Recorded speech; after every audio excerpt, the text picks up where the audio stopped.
All right. Good afternoon, everyone, and thank you for joining today's Wednesday Wise webinar. My name is Sydney Konahia, and I'm the Manager of Member Services and Retention with the IFA. And we have a great 60 minutes lined up for you this afternoon. Before we begin, I just wanted to touch on a couple things. Today's webinar will be recorded, and the recording, along with the slide deck, will be made available on IFA's community website, and a link to the recording will also be sent in the post attendee email. And if you have any questions for today's speakers, you can go ahead and drop those in the questions box, and we will address them towards the end of the session. Today's topic is Why Don't I Rank For? Uncovering the art of ranking and optimization and search results, and it's brought to us by Soci. Here to provide today's discussion are Casey McBride, Director of Local Marketing and Analytics with Soci, and Varun Grunoff, Supervisor of Enterprise Customer Success with Soci. Thank you both for your time today, and thank you again to Soci for your sponsorship of today's Wednesday Wise webinar. And I'll go ahead and get things turned over to Casey and Varun to get us started. Absolutely. Yeah, Sydney, if you want to jump over to the next slide. Great. Hi, everyone. Like Sydney said, my name is Casey McBride, Director of Local Marketing and Analytics here at Soci. With that team, I manage a lot of different marketing strategy initiatives that the Soci team has for our customers. A really big one being search engine optimization. I've been working in SEO for the past 8 years.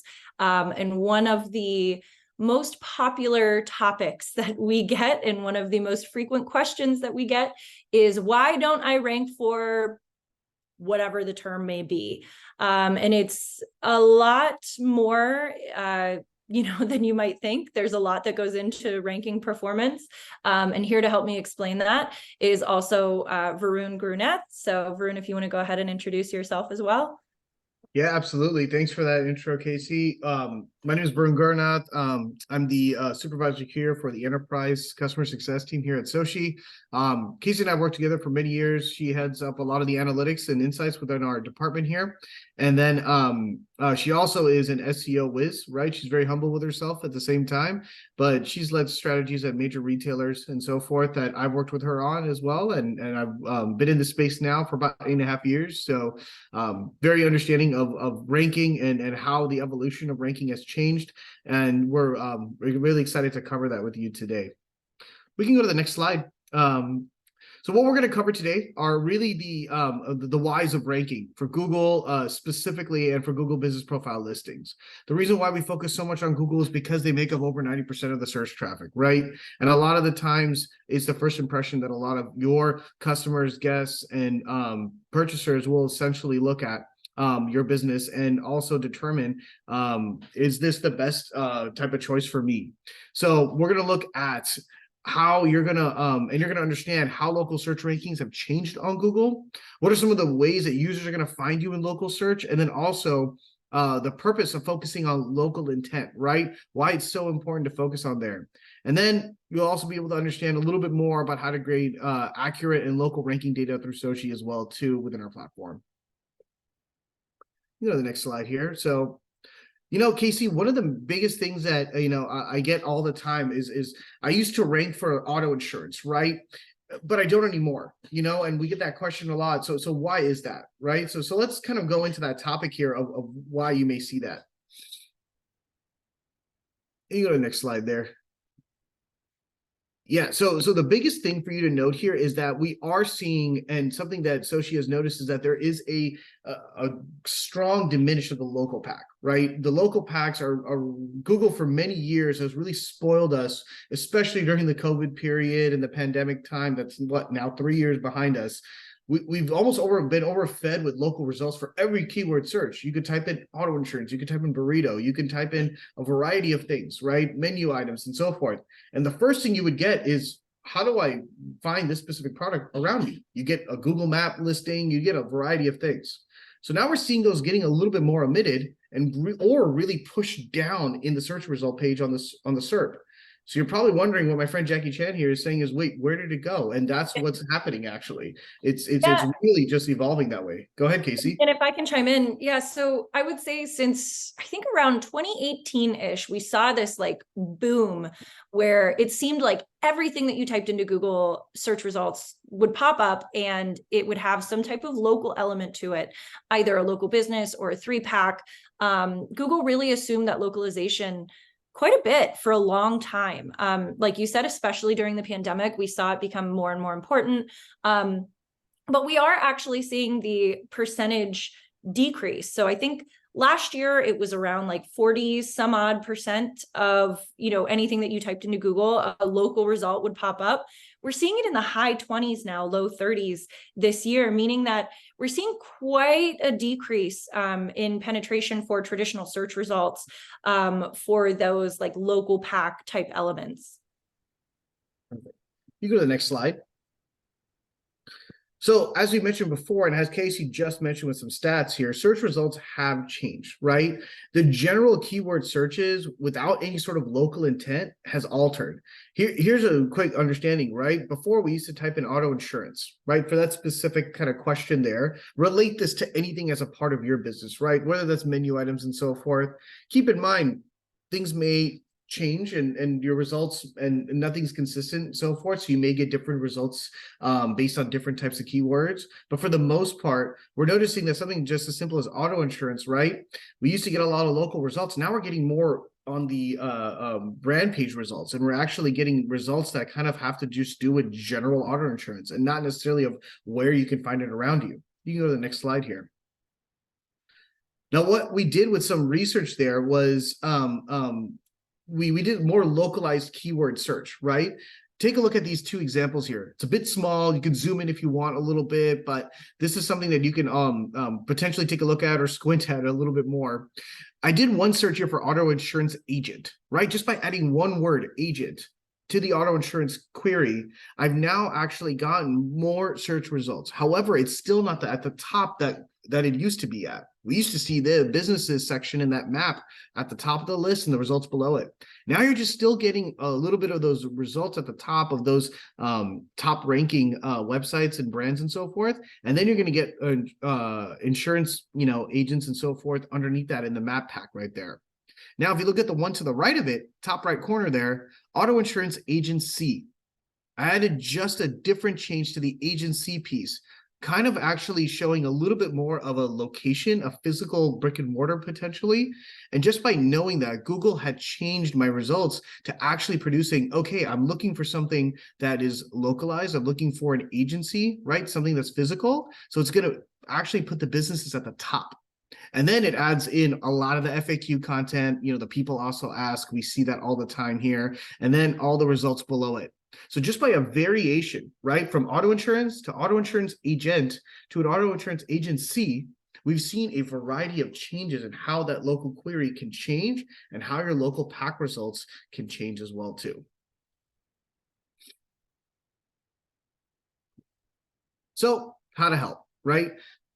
We're done. The main thing here is we're done being basic, everyone. Okay, it's okay to be extra. I'm pretty extra. You can probably tell that right now too, but I'm a very extra person and it's okay to be extra here. What we're trying to say is that these basic general keywords that you might be utilizing and you might want to rank for, sure, they have a broad reach, but they have less intent, especially local intent. So you really want to track the right terms.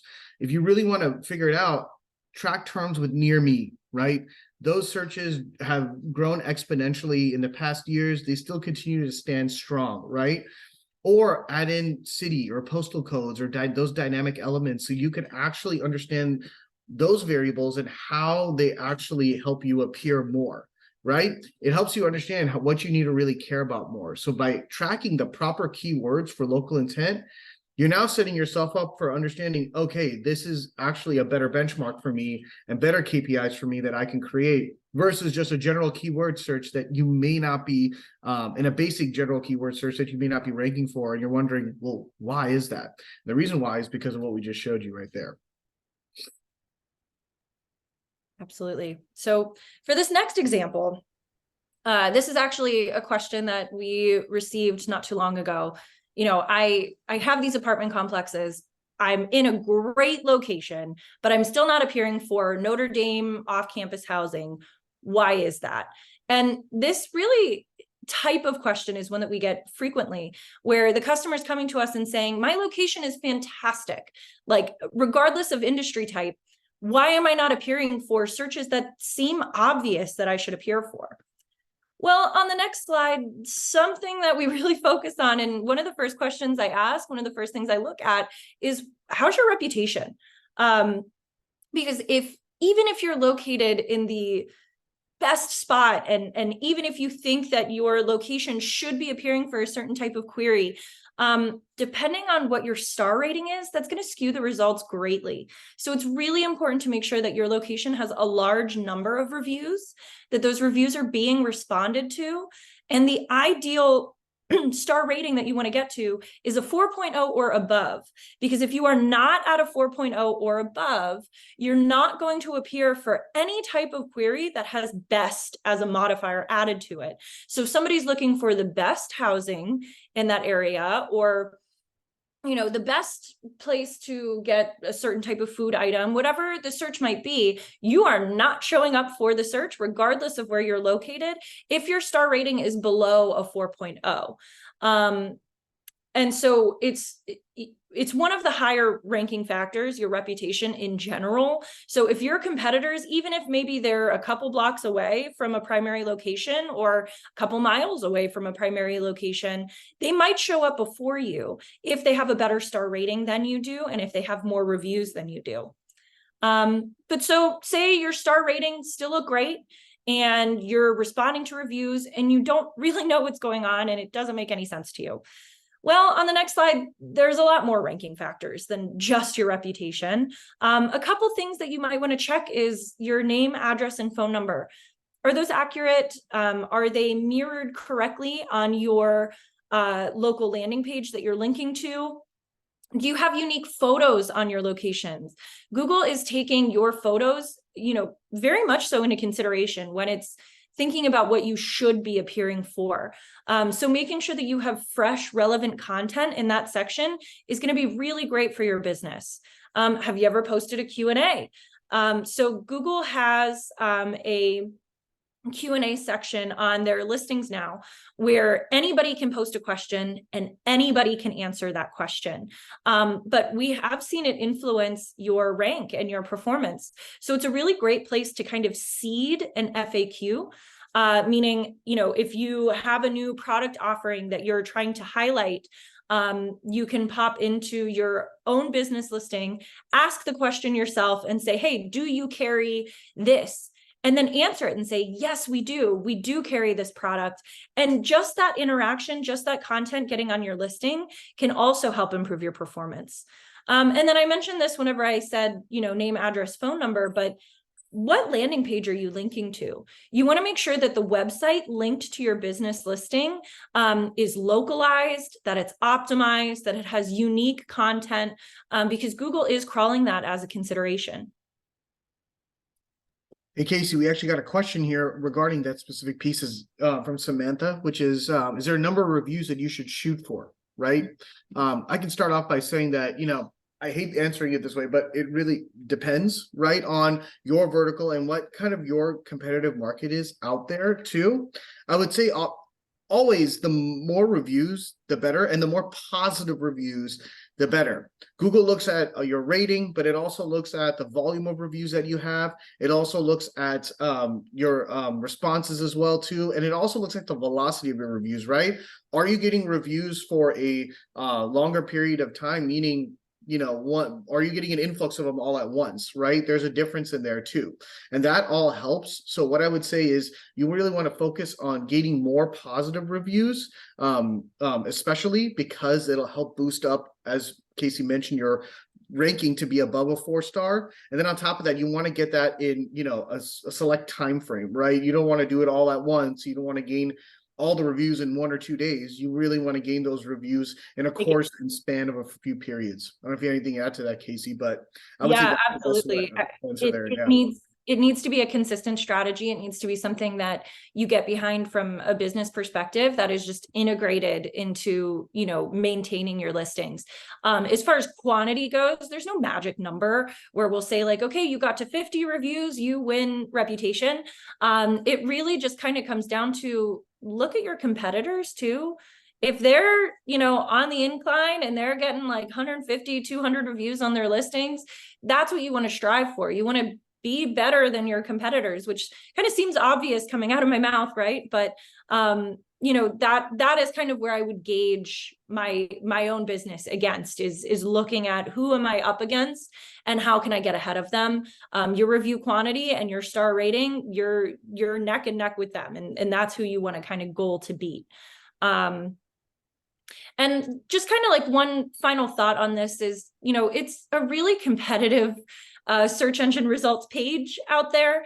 So even with all of your best intentions, the only way to really stay competitive is to stay fresh. So continue pushing your various optimization strategies that I mentioned, unique photos, things like that.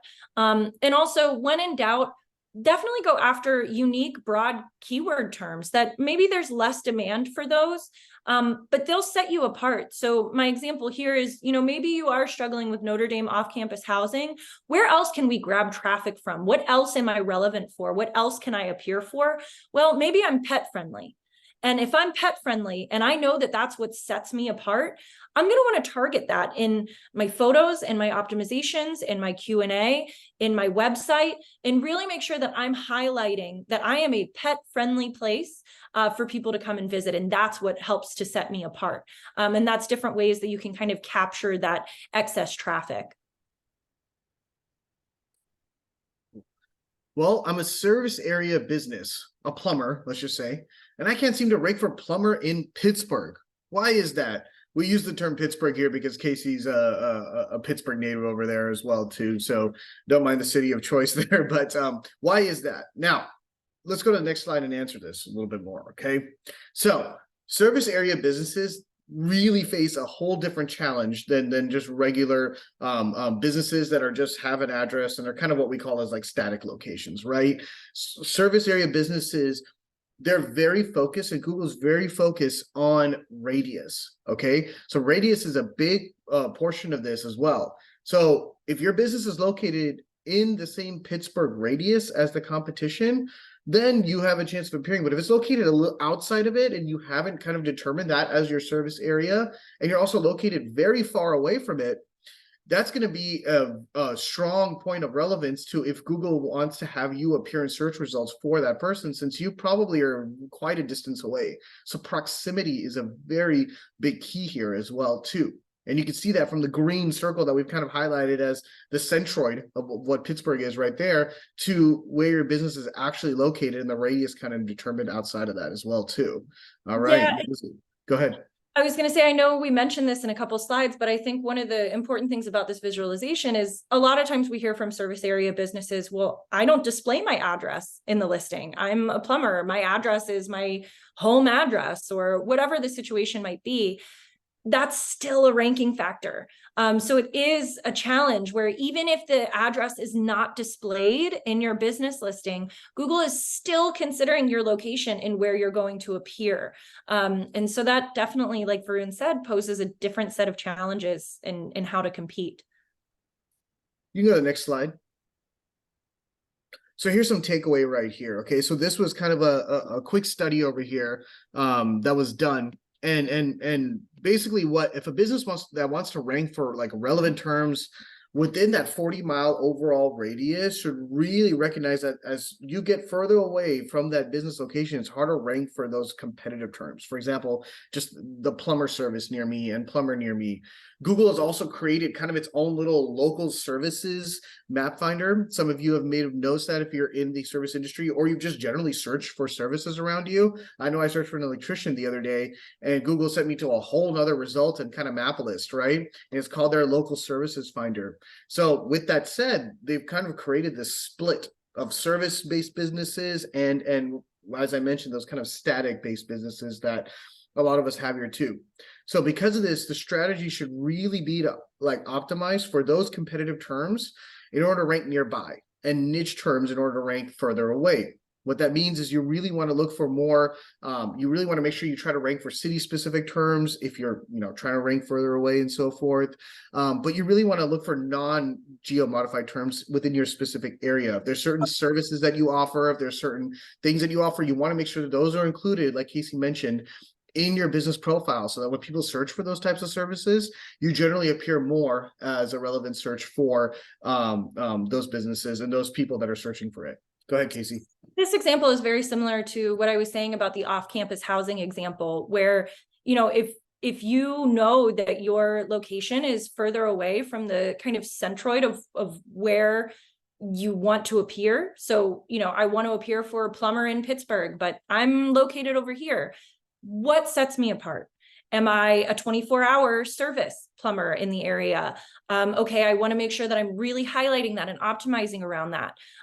Do I service a certain type of, HVAC thing and I don't work in HVAC, so you'll have to forgive me, that maybe my competitors don't. Maybe it's a brand or a product that is really old or out of date, but I service it. So I want to make sure that I highlight that in my servicing so that I can really try to capture those terms, because I know that it's going to be a lot harder for me to compete for the general term of, plumber or HVAC technician, whatever it might be in Pittsburgh.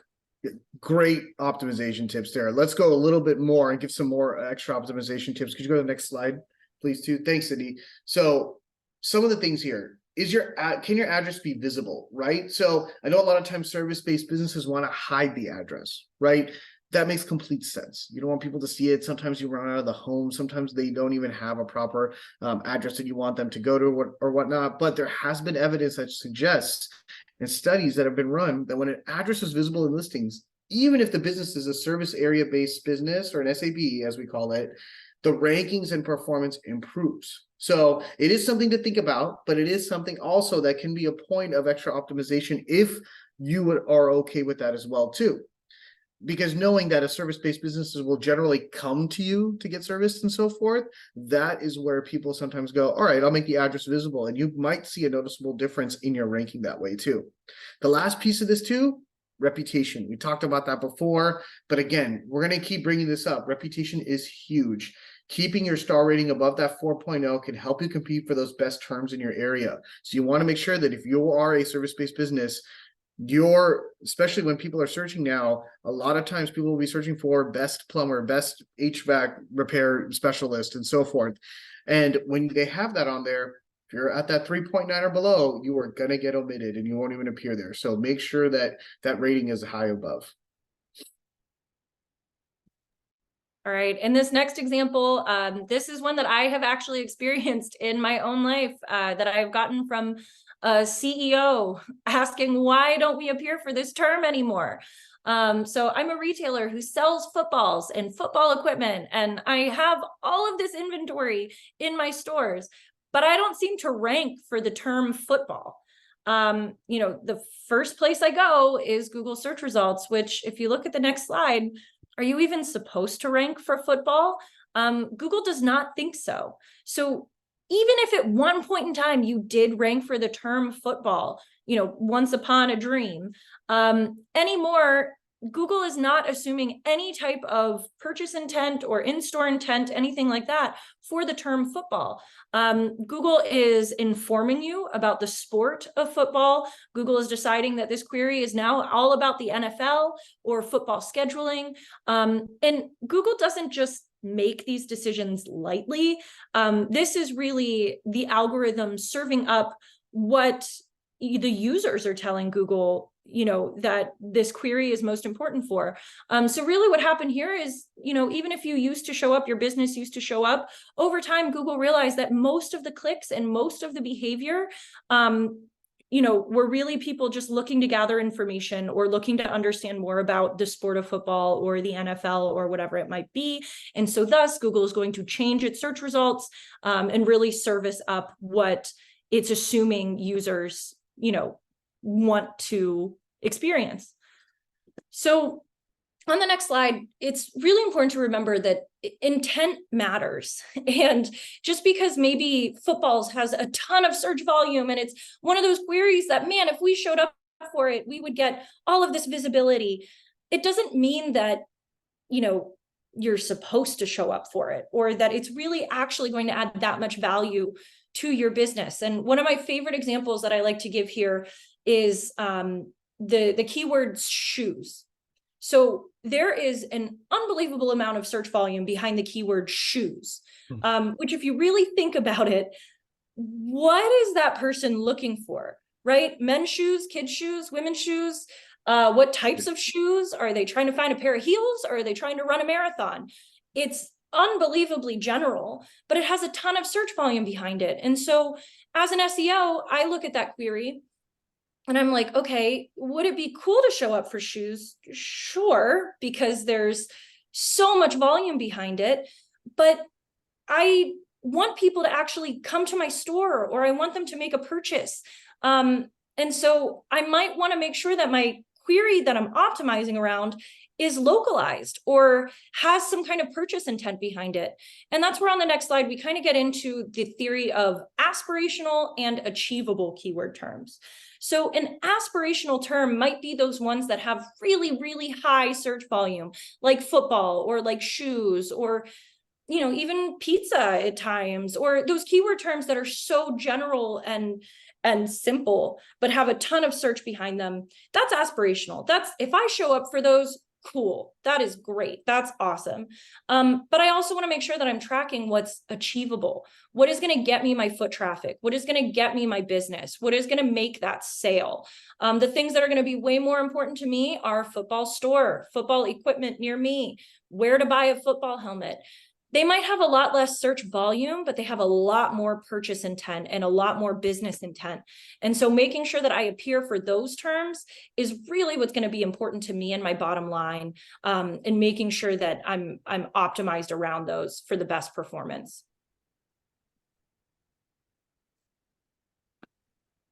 All right. So this is one of my favorite ones. I just added pizza to my menu. Why don't I rank for it yet? Okay, great question. And I work with a lot of different, restaurant brands in my time and in my space here. But, the main thing is that, sure, menu items do help, but it isn't the full solution to ensure you rank, right? So when you really want to, if you added pizza to your menu, that's awesome. But Google, one, will take time to understand that piece of it. That's the number one. But there are so many other ranking factors that come into effect for appearing for specific item-based searches. It doesn't necessarily have to be a menu item. It could be a product that Casey talked about just before with football. I believe they're called cleats actually too. So that might be a search term you want to change. But for cleats, for anything like that, translate it into your specific business, right? Look at the top ranking factors. So let's see what this looks like on the results page. You can go to the next slide, okay? So if I typed in pizza, great. All right, so I get a lot of different information here now. I'm almost being overloaded with information as a user. I'm not only getting, locations that are at the top on the map pack right there that you see, the very first piece right here, those 3 areas here within my area, but I'm also getting search results below it, right? Yelp will generally appear for those types of things, and then I'm also getting pizza information about and calorie information and nutrition facts on the very right side. As a user, I'm now getting overloaded with information because Google doesn't understand what I want to do with this keyword. Do you want to find places nearby? Are you just looking for general results? Or do you want to know more about a pizza itself? It's giving me 3 different areas of opportunity to understand this because it wants to understand me better. And on top of that, take a look at that auto filter right there. Do you see that there's a pizza auto filter that's set up right there? So when I typed in pizza, Google automatically adds that filter, and it's actually a checkbox. So if you can see it, it's highlighted in blue. It has a check mark there. It tells me the cuisine type, right? So Google is playing with a lot of not just auto filtering for reviews and ratings, but it's also playing with category reviews. So if I didn't have a pizza, if I have pizza on my menu, I didn't add it as a category as a pizza restaurant, guess what? I'm not appearing on there. So you want to make sure that those categories, because categories, if we're talking about reputation, categories matter a lot. So you want to make sure that those categories showcasing on there as well too. Because if you don't have that category, well, the competition is going to beat you. And all that work on adding pizza to your menu, it may not show up organically for you the way you want it to. You can go to the next slide. So here are some of the, Google ranking factors for item-based searches, right? So as I mentioned, categories matter most. Add those secondary categories. Google will predominantly look at the category of a location and the primary category of a location to see its relevance before running through other ranking factors. Your category is a big piece here. So for example, pizza restaurant could work as a secondary category if it's on your menu. So with that, you now have added yourself to be auto-filtered, and you now added yourself amongst the players for that specific category as well too. Profile completeness reigns supreme. Can't stress this enough. You want to make sure that all the attributes for your category are there too. If you're a restaurant-based company, you have happy hour, right? That's an attribute that you can push out. You want to make sure that that's pushed out as well too. Are you family friendly? Do you have a kids menu? All of those are available attributes for that type of a vertical, right? Other verticals have different types of attributes that you definitely want to do. Do you offer appointments? Is appointments required? Things like that are areas where you can actually go through and select all of those. You want to make sure that those are all accurate to your businesses, because those all help with search queries. So you want to make sure you add menu and service links as well too. Any area where there's availability for you to add links, book appointment links, ordering links, anything like that.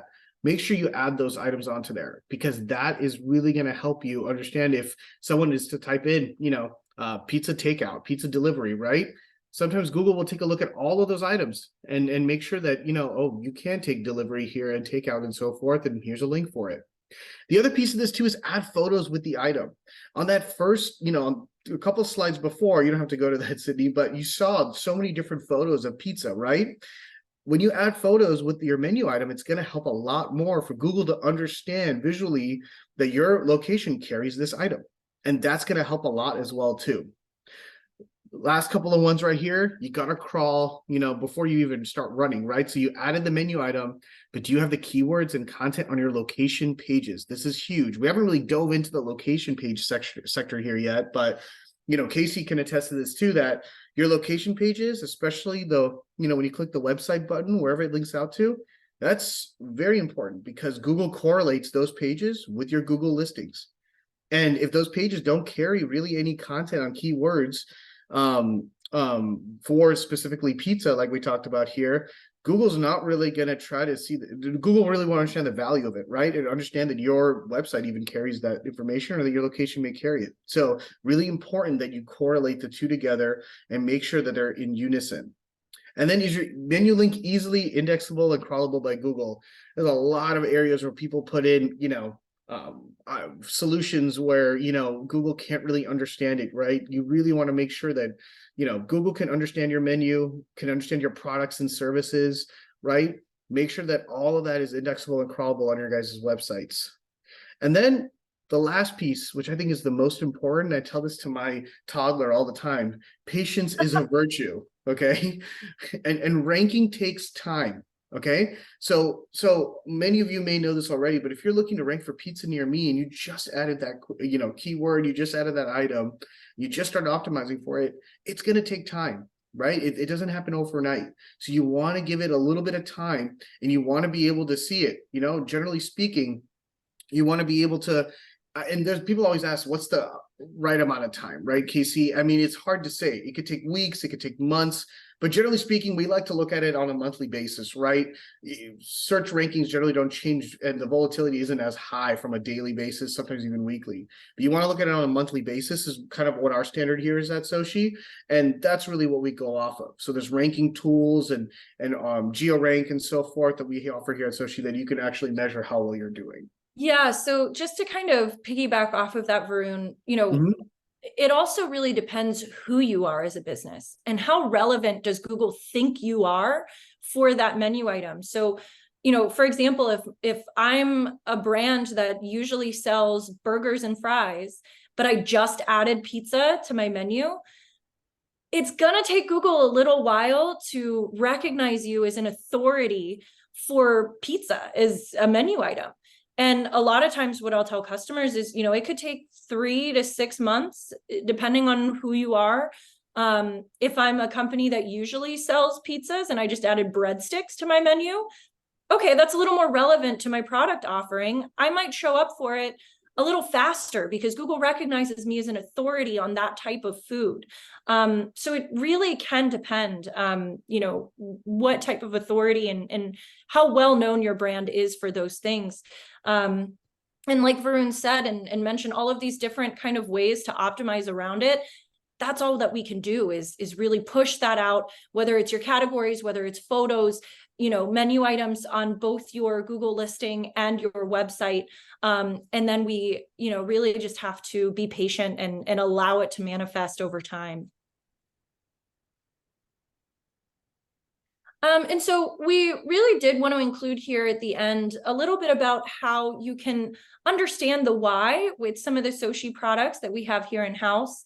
And so if you jump to the next slide, there's a couple different things that Soshi provides that can really help you understand the why behind your appearance. And first and foremost, we have Google Popular Queries. And so Google actually recently made this available. And I believe popular queries is a self-dubbed term. I don't think that Google has even necessarily defined these or given these queries a name. But what's really cool is that Google opened up the API in February to allow us to actually ingest and pull in what queries your listings are actually appearing for. So instead of, going to Search Console historically and trying to figure out what might have been caused by a listing impression, now we know exactly what's causing those maps views and those search views on your business listings.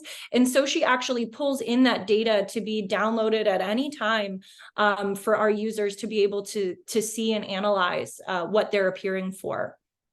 A lot of times our customers will use that information and make informed choices about what queries they want to track. And so our Google Rankings tool allows our customers to track both those aspirational and those achievable queries in the platform to be able to see how their locations are showing up at both the kind of aggregated up and then localized level. We also provide Google Business Profile insights, so tracking over time your search views, your map views, calls, clicks, directions, things like that. That are going to be really important to measuring the success of your business.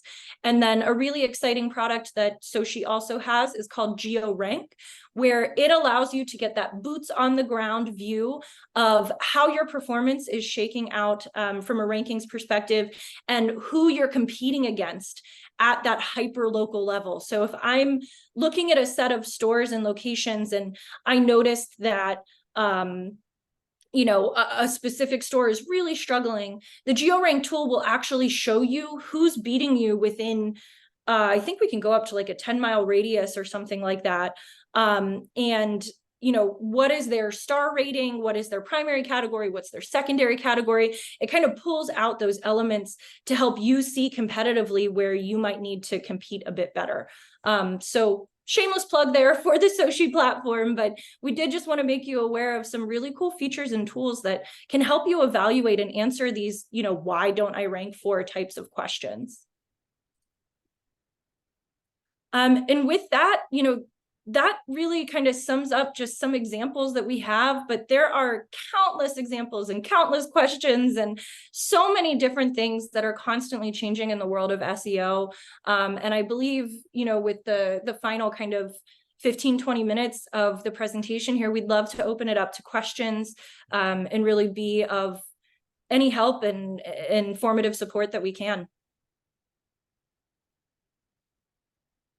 Yeah, thank you, Casey and Varun. So with Zoom webinar, attendees are unable to unmute themselves, but I saw Varun did kind of answer one of the questions that we got dropped in the chat. Varun, I don't know if you want to expand on that a little bit more, but Chase did ask, do videos carry more weight with Google than photos?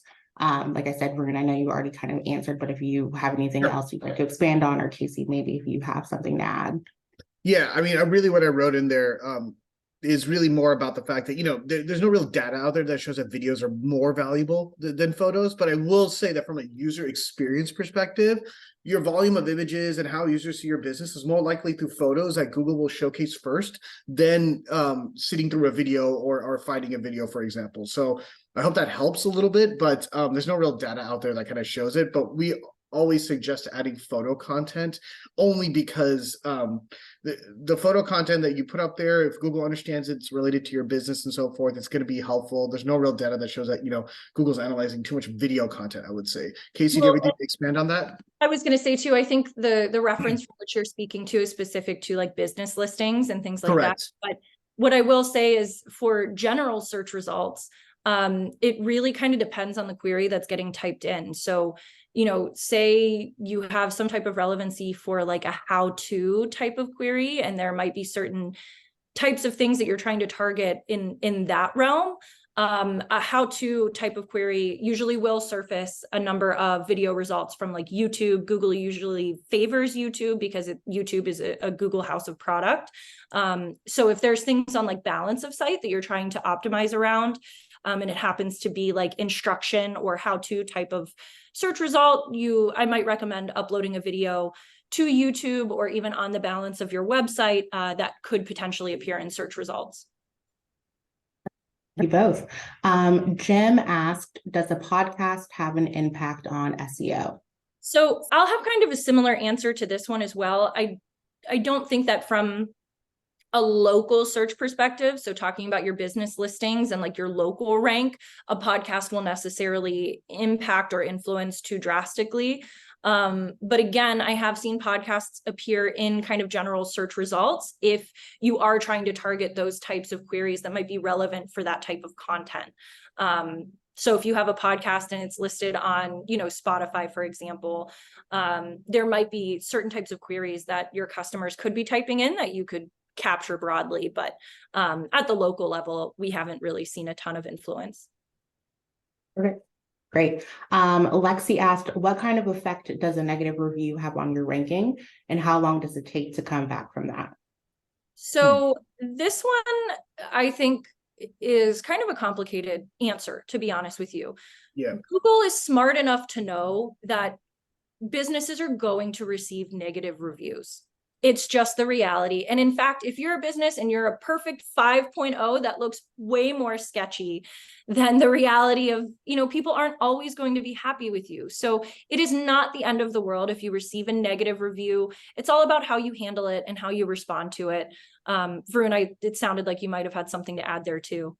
Yeah, I'm piggybacking off of what you're saying here. I mean, how long you really want to take a look at the number of reviews that you have too, right? Like volume does matter. So if you only have about 10 reviews and you do get a negative review, of course, it's going to affect your rating a little bit more versus if you have, a large amount of review, let's say 150 reviews, most positive, and one negative review comes in, to come back from it, for example, it's all about what we said before. You just really want to gain more positive reviews from your customers that have good experiences and so forth.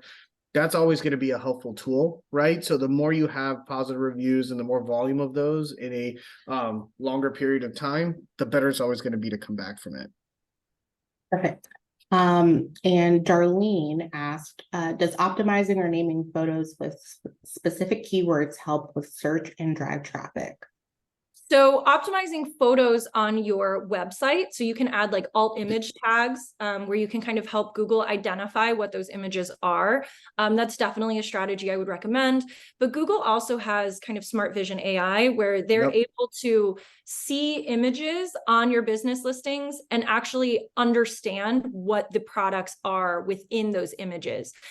So it's more about providing clear images, ones that, Google can easily understand. There are resources online provided by Google where you can actually test it and see what Google thinks or understands when it's evaluating an image.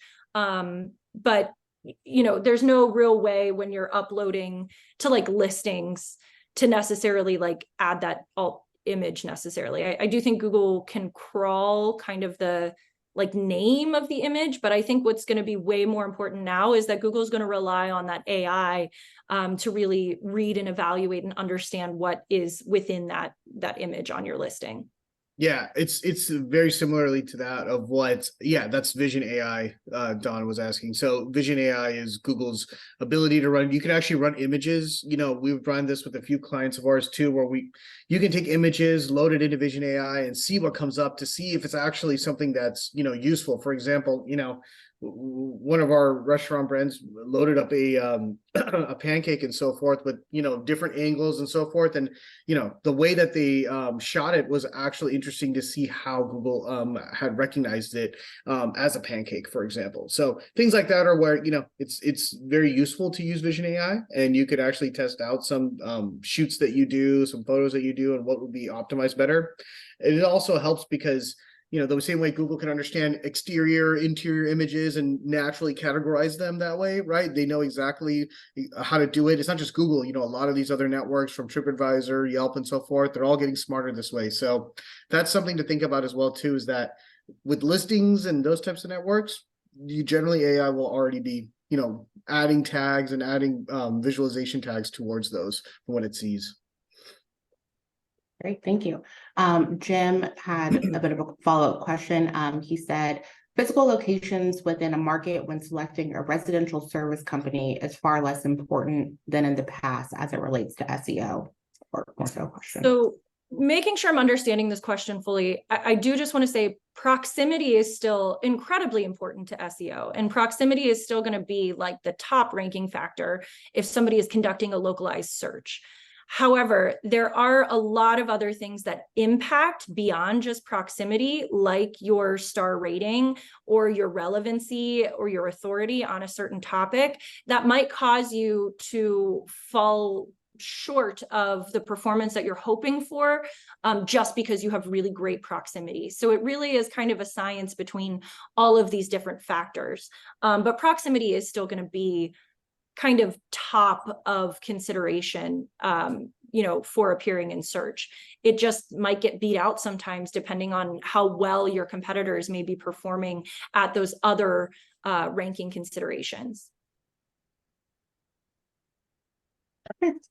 I can give a couple more seconds for some more questions to come in, or if Casey or Varun, either of you had anything else you wanted to add as kind of, I guess, a brief summary or just last minute things, but